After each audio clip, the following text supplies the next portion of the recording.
Hi guys, कैसे हैं आप सब। आज मैं आपके लिए लेकर आई हूँ एक बहुत ही चटपटी रेसिपी जो है कटोरी चाट। उसके लिए मैं 1 कटोरी मैदा ले रही हूँ।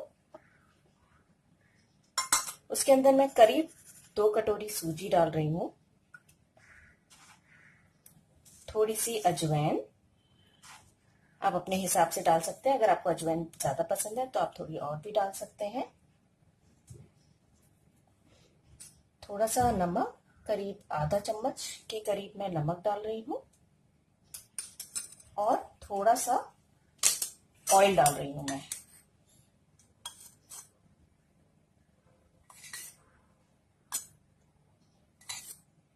ये मैंने 3 चम्मच ऑयल लिया है। बस अब हम इसको गूंद लेते हैं। ये सब कुछ अच्छे से मिला देते हैं।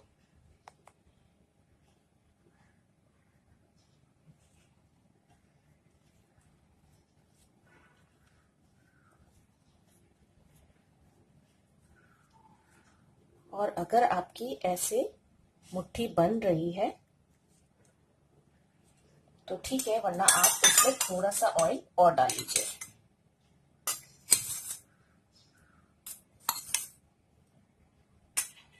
तो मैंने टोटल इसके अंदर 5 चम्मच ऑयल डाला है।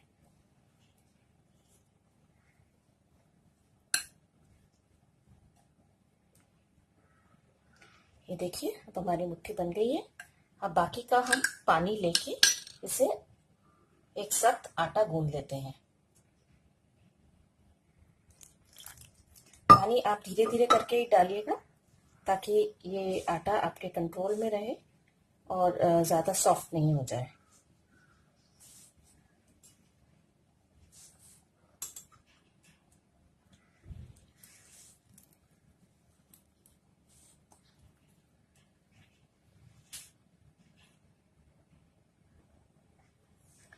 तो ये देखिए, ये आटा गूंद लिया है। अब हम इसके छोटे छोटे पेड़े बना के कटोरी बनाना शुरू करते हैं।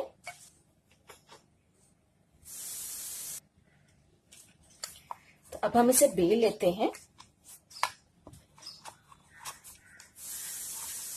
ये बहुत ज्यादा पतली भी नहीं होनी चाहिए और बहुत ज्यादा मोटी भी नहीं होनी चाहिए। अगर बहुत ज्यादा मोटी होगी तो खाने में प्रॉब्लम होगी, और पतली होगी तो ये कटोरी पे स्टिक नहीं करेगी।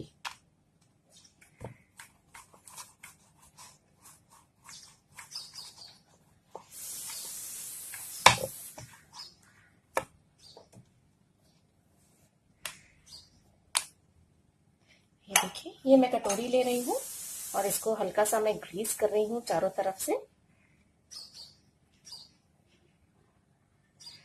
अब हम इसको कटोरी के अराउंड रैप कर देते हैं।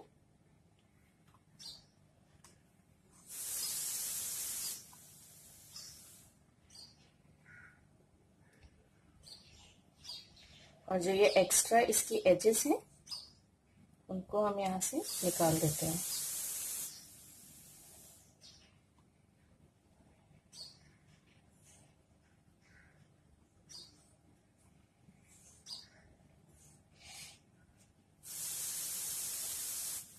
ये देखिए, ये हमारी कटोरी तैयार हो गई है।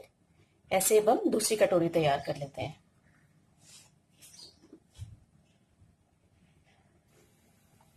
तो ये देखिए फ्रेंड्स, ये हमारी दोनों कटोरियां रेडी हो गई हैं। आइए अब हम इन्हें फ्राई कर लेते हैं। तो फ्रेंड्स, हमारा ऑयल अब गर्म हो गया है। अब मैं इसके अंदर ये कटोरी ऐसे डाल देती हूँ और फिर इसको फ्राई होने देते हैं। आप गैस लो पे रखिए ताकि मैदा अच्छे से फ्राई हो जाए और कच्चा नहीं रहे।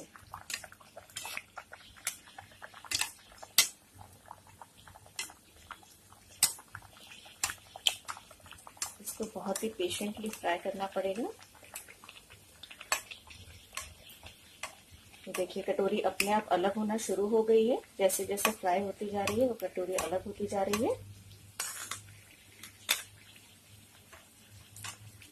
आप ऐसे ऑयल डाल डाल के इसे चारों तरफ से फ्राई करते जाइए।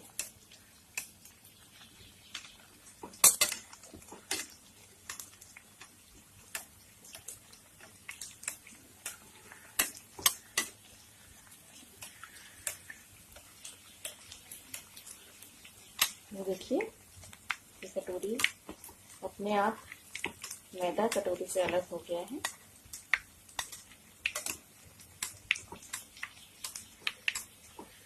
अब हम इस कटोरी को निकाल लेते हैं।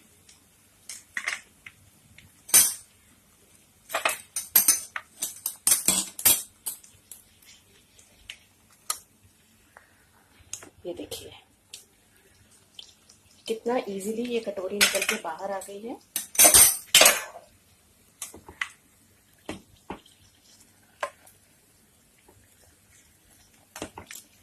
हम इसे चारों तरफ से फ्राई कर लेते हैं।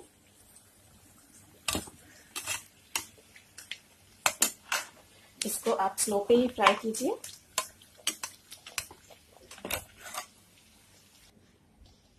तो आइए अब हम ये कटोरी फ्राई कर लेते हैं।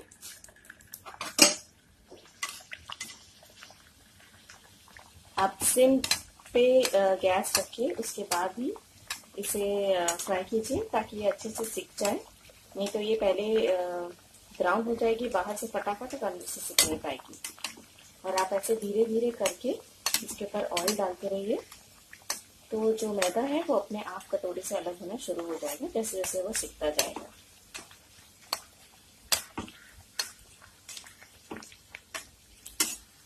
ये देखिए, ये देखिए कटोरी अपने आप ही अलग हो गई है। इसको हम निकाल लेते हैं।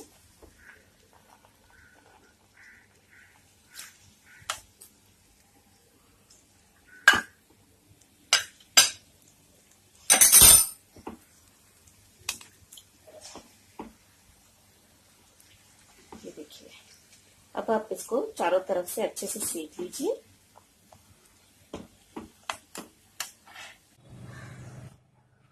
फ्रेंड्स ये देखिए, अब हमारी दोनों कटोरियां बनके रेडी हो गई हैं। ये हमने अच्छे से फ्राई कर लिया है, हर तरफ से सिक गई है अच्छे से। अब हम इसकी फिलिंग तैयार करेंगे। उसके लिए मैं दो अलग तरह की फिलिंग बना रही हूँ। एक में मैं दही बल्ले डाल रही हूँ,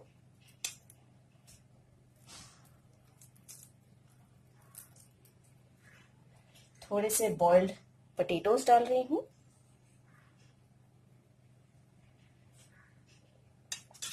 इसके बाद में इसमें हम डालेंगे दही। इसको मैंने अच्छे से फेंट लिया है और इसमें चीनी डाल दी है।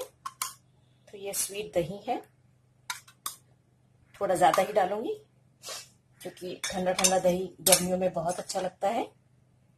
उसके बाद में मैं इसके ऊपर इमली की चटनी डाल रही हूँ, थोड़ी सी ग्रीन चटनी डाल रही हूँ। ये तीखी ग्रीन पुदीने की चटनी है। और अब मैं इसके ऊपर डाल रही हूँ थोड़ी सी मिर्ची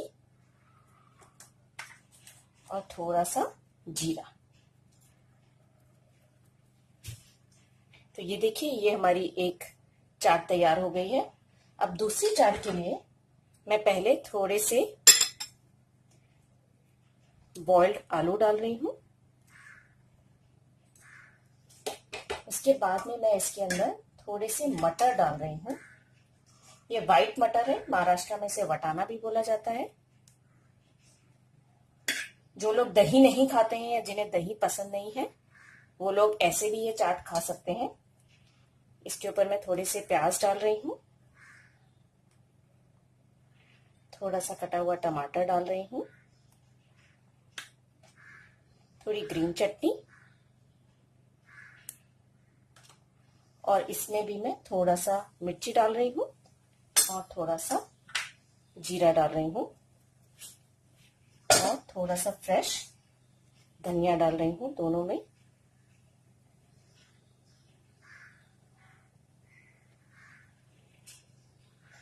तो ये देखिए फ्रेंड्स, ये हमारी दोनों चाट बनके रेडी है। अगर आप ठंडा ठंडा कुछ खाना चाहें तो ये ठंडे ठंडे दही के साथ खाइए, ये बहुत टेस्टी लगेगी। और अगर आप गरम गरम कुछ खाना चाहें तो ये गरम गरम मटर डालिए, गरम गरम आलू डालिए और ऐसे आप करके खाइए। ये दोनों ही चाट बहुत टेस्टी है, बहुत स्पाइसी है, बहुत कुरकुरी है। तो आप भी इसे जरूर ट्राई कीजिएगा। और अगर आपको ये रेसिपी पसंद आई हो तो please subscribe to my channel. Thank you and bye bye.